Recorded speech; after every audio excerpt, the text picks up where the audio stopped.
राधे राधे। जय श्री कृष्णा। ज्येष्ठ मास की पावन कथा को सुनना और उसे सुनाना यह तीर्थ स्नान के समान फलदायक बताया गया है।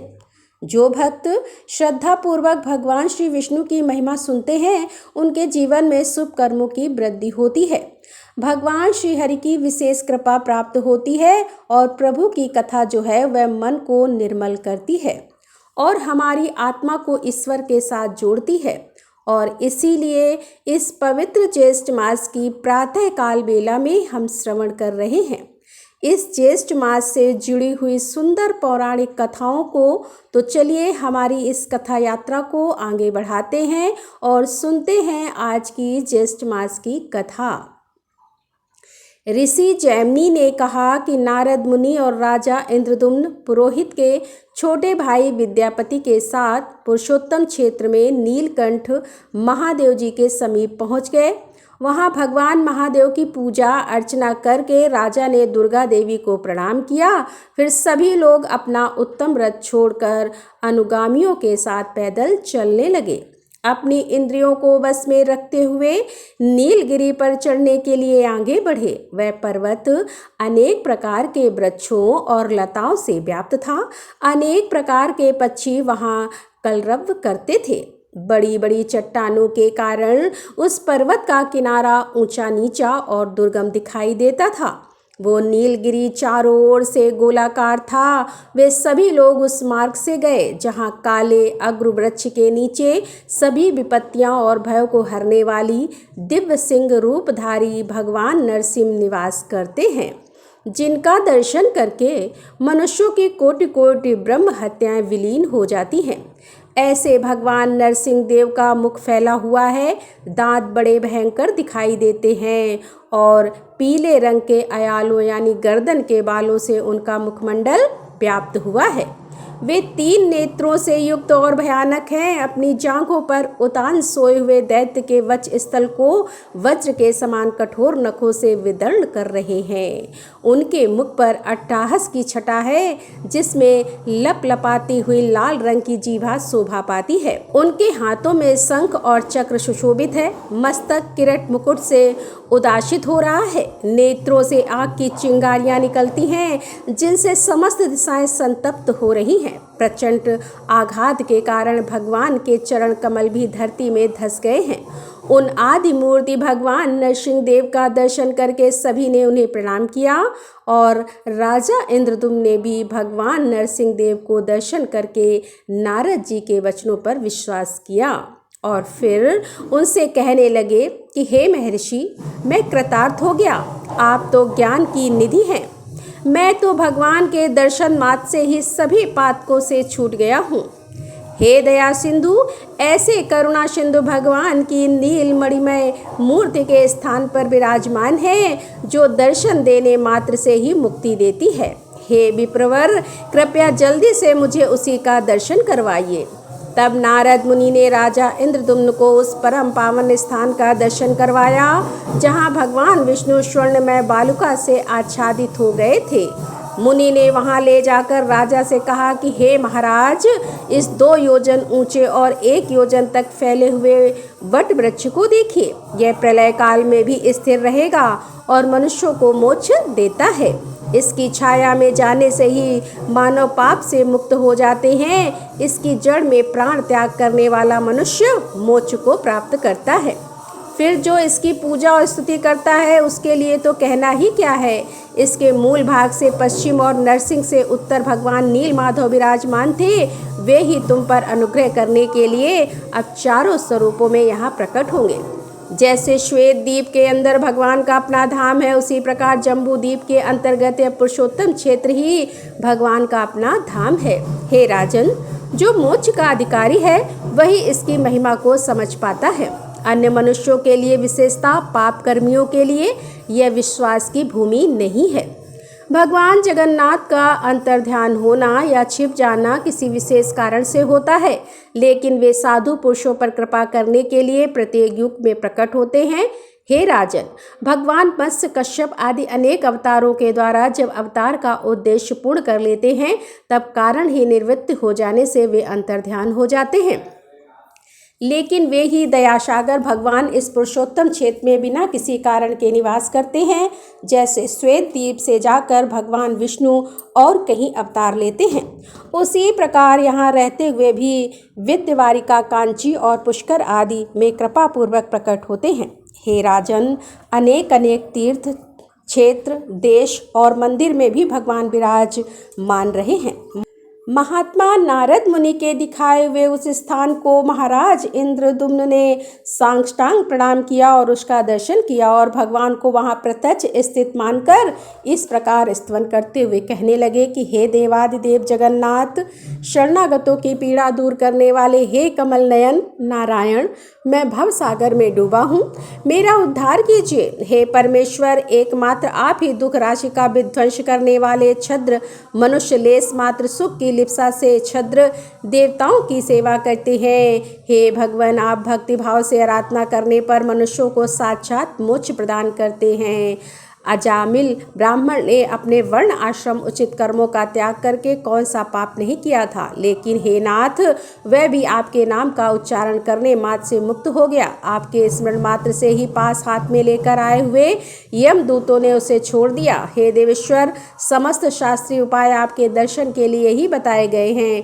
आपका साक्षात्कार हो जाने पर हृदय के सभी संचय नष्ट हो जाते हैं, उसी क्षण मनुष्य संदेह रहित हो जाता है। हे प्रभु, आप ही सबको आश्रय देने वाले हैं, मुझ दीन पर अनुग्रह कीजिए। मैं आपसे केवल इतनी ही भीख मांगता हूँ कि आपकी जो मूर्ति यहाँ विराजमान है उसका मैं इस नेत्र से दर्शन कर सकूँ, इसके सिवा दूसरा कोई भी प्रयोजन नहीं है। इस प्रकार हाथ जोड़े हुए राजा इंद्रदुम्न ने भगवान मधुसूदन की स्तुति करके पृथ्वी पर लौटकर उन्हें साष्टांग प्रणाम किया। उस समय उनके नेत्रों में आंसू भर आए थे और उसी समय आकाशवाणी हुई, जिसे इंद्रदुम्न ने भी सुनी। आकाशवाणी ने इस प्रकार कहा कि हे राजन, चिंता ना करो, मैं तुम्हें प्रत्यक्ष दर्शन दूंगा। देव ऋषि नारद ने ब्रह्मा जी का जो वचन तुमसे कहा है उसके अनुसार कार्य करो। उस दिव्य वाणी को सुनकर राजा ने नारद मुनि से कहा कि हे मुनि, आपने ब्रह्मा जी की आज्ञा से जो कुछ कहा था, इस आकाशवाणी ने भी उसी का अनुमोदन किया है। ब्रह्मा जी साक्षात जगन्नाथ हैं, आप ब्रह्मा जी के पुत्र हैं, आपका वचन भगवान जी का ही वचन है, अतः मुझे उसका प्रयत्न पूर्वक पालन अवश्य करना चाहिए। राजा के ऐसे वचन सुनकर नारद मुनि अब उन्हें आगे लेकर जाते हैं और उसके बाद क्या होता है यह हम सुनेंगे इसी ज्येष्ठ मास की कथा श्रृंखला की हमारी आने वाली अगली कड़ी में। चलिए अब हम इसी ज्येष्ठ मास की महात्म्य का वर्णन सुनते हैं। स्कंद जी ने कहा कि हे ऋषि, आप लोग इस ज्येष्ठ मास के आने पर भगवान विष्णु के मंदिर में दशहरा व्रत करना चाहिए और प्रतिपद से लेकर दशमी तक पर्यंत तिथियों में भागीरथी गंगा जी के जल में स्नान करना चाहिए। ऋषि लोगों ने कहा कि हे स्कंद जी, इस व्रत का दशहरा नाम क्यों हुआ और प्रतिपद तिथि में स्नान क्यों करना चाहिए, ज्येष्ठ मास में व्रत क्यों करना चाहिए, यह सब कुछ हमें भक्तिभाव से विस्तार से कह सुनाइए। ऋषियों के वचन सुनकर स्कंद जी ने कहा कि हे ऋषि, ज्येष्ठ मास शुक्ल पक्ष दशमी तिथि बुधवार, हस्त नक्षत्र, गरकरण, आनंद योग, व्यक्तिपात योग, कन्या राशि के चंद्रमा और वृष राशि के सूर्य होने पर स्नान, दान, पूजन आदि करने में मनुष्य समस्त पापों से मुक्त हो जाता है और इस लोक में विविध भोगों को भोग कर अंत में मृत्यु आने पर विष्णु लोक को प्राप्त करता है। अन्याय से पराय द्रव्य का हरण करना, शास्त्र विरुद्ध हिंसा करना, पराय स्त्री से मैथुन करना, यह 3 प्रकार का अशुभ फलदायक कायिक कर्म कहा जाता है। कठोर वचन बोलना, झूठ बोलना, किसी के पीछे किसी का दोष कहना, राजा की, देश की, पुर की निश्चय प्रयोजन बेमतलब की बातों को कहना, ऐसे 4 प्रकार का अशुभ फल देने वाला वाचिक कर्म कहा गया है। पराय धन को अन्यास से ग्रहण करूंगा ऐसा चिंतन करना, दूसरे के अनिष्ट की इच्छा करना और परलोक नहीं है, देह की आत्मा है, ऐसे मिथ्या अभिनिवेश करना, यह 3 प्रकार का मानसिक पाप कर्म कहा जाता है। ज्येष्ठ शुक्ल पक्ष की दशमी के दिन दर्शन, स्पर्श, मंजन, पान, अर्चन आदि करने से ऊपर कहे हुए इन 10 प्रकार के पापों का नाश हो जाता है और इसीलिए पूर्वदर्शी मुनियों ने इसको दशहरा नाम कहा है। ज्येष्ठ शुक्ल दशमी के दिन स्नान मास से ब्रह्म हत्या के समान 10 जन्मों के अर्जित पापों से भी मुक्ति मिल जाती है और इसीलिए इसका दशहरा नाम हुआ। दशहरा के दिन इस पुरातन मंत्रों से भी श्री गंगा जी का यत्नपूर्वक पूजन करना चाहिए और यह मंत्र इस प्रकार है। नमः शिवाय सताये नारायणाय नमो नमः, दश पापराय चा गंगायते नमो नमः। शिवा को नमस्कार है, शांता और नारायण को नमस्कार है, दशविध पापों को नाश करने वाली और गंगा जी को नमस्कार है। उस स्थान में महान ओजस्वी 10 देवताओं का पूजन करना चाहिए। 10 देवताओं के नाम इस प्रकार हैं: नारायण, महेश, ब्रह्मा, भास्कर, भागीरथ, हिमवान, स्कंद, गणनायक, गणेश, चंडी, सोम। इनका अपनी शक्ति के अनुसार पूजन करके 10 फलों से पृथक पृथक पूजन करना चाहिए। 10 पसर तिल 10 ब्राह्मणों को देकर गंगाए सर्वरूपणाय नमः इस मंत्र से पूजन करना चाहिए। यथाशक्ति स्वर्ण का मत्स्य, कच्छप, मंडूक, शिशुमार आदि बनाकर अथवा चांदी का अथवा अन्य धातु का बनाकर अथवा पिशान का बनाकर पूजन करें और उनको जल में छोड़ दें। बाद में 10 सेर तिल, ब्रही यानी धान्य और यह सब कुछ ब्राह्मणों को दे तथा ब्राह्मणों को यथाविधि 10 गायों का दान करें। इस विधान से विक्त श्राद्ध यानी कि धन की सठता का त्याग करके पूजन और दान करना चाहिए और पकवान, पायस इत्यादि का भोजन ब्राह्मणों को कराएं तो 10 जन्म के अर्जित पापों से मुक्ति मिल जाती है और इसमें कोई संशय नहीं है। ज्येष्ठ मास की शुक्ल पक्ष की प्रतिपदा तिथि से लेकर दशमी पर्यंत तिथियों में दशाएं मेघ तीर्थ में स्नान करने से समस्त पापों से मुक्ति मिल जाती है। ज्येष्ठ मास के शुक्ल पक्ष की प्रतिपदा तिथि से लेकर प्रति जन्म के पापों का नाश करने वाली दशमी तिथि पर्यंत सभी तिथियों में क्रम से स्नान करने वाला मनुष्यों में श्रेष्ठ होता है। और दशहरा के दिन दशावश्व मेघेश्वर के लिंग का दर्शन करने से 10 जन्म के अर्चित पापों का नाश हो जाता है, इसमें तो कोई संशय नहीं है। और 10 योगा नाम से इसकी प्रसिद्धि है। दशमी के दिन 10 पर्व किसी समय 10 योगों का समन्वय हो अथवा ना हो, अकेला ज्येष्ठ मासी सर्वश्रेष्ठ है। समस्त योगों से रहित होने पर भी केवल ज्येष्ठ मासी निश्चित रूप से फलों से पूर्ण मनोरथ करने वाला बताया गया है। जैसे आकाश में नक्षत्र गणों के साथ चंद्रमा शोभित होता है, वैसे ही योगों के साथ ज्येष्ठ मास शोभित होता है। केवल योग शोभित नहीं होते, बिना ज्येष्ठ मास के एकत्रित समस्त योग निष्फल होते हैं, इसमें संशय नहीं है। और इस प्रकार ज्येष्ठ मास महात्म्य के 10वें अध्याय का संपूर्ण तात्पर्यपूर्ण हुआ। आइए अब हम ज्येष्ठ मास के महात्म्य का दर्शन कराते हुए 11वें अध्याय का श्रवण करते हैं।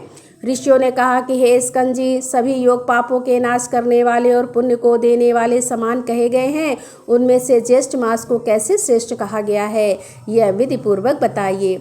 स्कंद जी ने कहा कि हे ऋषि, ज्येष्ठ मास शुक्ल पक्ष की हस्त नक्षत्र से युक्त 10वीं तिथि के दिन लोक प्रसिद्ध जानवी गंगा देवी स्वर्ग से अवतरित हुई। राजा भागीरथ के तप से पापनाशिनी गंगा लाई गई और इसीलिए ज्येष्ठ मास सभी में श्रेष्ठ और शेष योग ज्येष्ठ मास के सहचर अनुचर हैं। ऋषियों ने कहा कि हे स्कंद जी, राजा भागीरथ ने तप क्यों किया था और जानवी क्यों लाई गई और इस पृथ्वी पर पहले कहाँ स्थित हुई।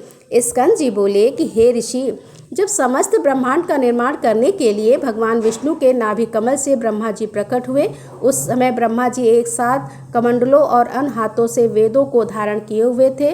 तीनों लोकों को प्राप्त करने के लिए और पवित्र ऐसा जो वहाँ का जल था, वही विश्व जननी सर्वदा पवित्र करने वाली गंगा देवी थी। ब्रह्मा जी के कमंडलों से प्रकट होने वाली गंगा ब्रह्मा जी के साथ भगवान विष्णु से भी प्रकट हुई, लेकिन भगवान विष्णु ने कमंडल से उसे नहीं निकाला और वह बहुत वर्ष बीत गए। एक समय दैत्यों ने तीनों लोगों को जल से विलापित कर दिया।